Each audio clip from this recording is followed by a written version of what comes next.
সমরেশের ষড়যন্ত্রের পর্দাফাঁস। চলুন বিস্তারিত জেনে নেই। গায়ে হলুদের অনুষ্ঠানে হঠাৎ সমরেশের উপস্থিতিতে সবাই আতঙ্কিত হয়ে পড়ে। তার হাতে থাকা কাচের বোতল দেখে সবাই ভেবেছিল হয়তো অ্যাসিড আছে, কিন্তু শেষ পর্যন্ত কোনো অঘটন ঘটেনি। সমরেশ আবেগপ্রবণ হয়ে পিসিমনিকে ব্ল্যাকমেইল করতে শুরু করলে পিসিমনি ভেঙে পড়েন। তবে পারুল রুখে দাঁড়ায়, সে পিসিমনিকে শক্ত হতে বলে এবং সমরেশকে এতদিন কোথায় ছিল তা নিয়ে তীব্র অপমান করে। অবশেষে বাড়ির সবাই মিলে সমরেশকে টেনে হিচড়ে বাড়ি থেকে বের করে দেয়। বিয়ের সন্ধ্যায় চারদিকে যখন আনন্দ আর উৎসবের মেজাজ, তখন অনিরুদ্ধ বর সেজে পৌশালীকে বিয়ে করতে আসে। সাজগোজ আর হাসিঠাট্টায় সবাই যখন মগ্ন, ঠিক তখনই সমরেশ আবার ফোন করে এক চরম নাটক শুরু করে। সে আত্মহত্যার হুমকি দিয়ে জানায় যে পিসিমনি তার কাছে না গেলে সে ঘুমের ওষুধ খেয়ে প্রাণ দেবে।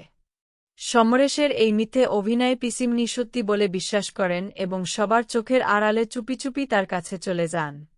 বিয়ের লগ্নে পিসিমনিকে মণ্ডপে আনার জন্য রুক্মিণী তার ঘরে গিয়ে দেখেন ঘর ফাঁকা।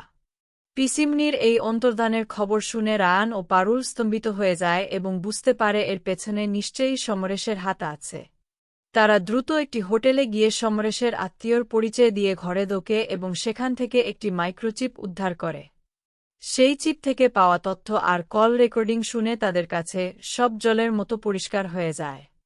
পারুল ও রায়ান জানতে পারে যে এই পুরো ষড়যন্ত্রের মূলে রয়েছে শিরিন। শিরিনই টাকা দিয়ে সমরেশকে পাঠিয়েছিল বিয়ে ভাঙতে।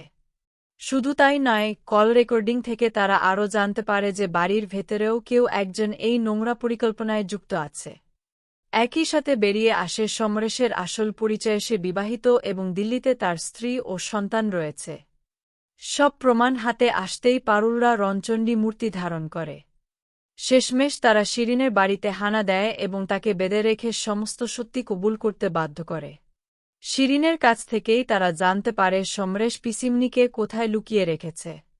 এই চক্রান্তের জাল ছিঁড়ে পিসিমনিকে উদ্ধার করা এবং অপরাধীদের মুখোশ খুলে দেওয়াই এখন রায়ান ও পারুলের প্রধান লক্ষ্য হয়ে দাঁড়ায়। কেমন লাগলো আজকের পর্ব কমেন্ট করে জানিয়ে দিন।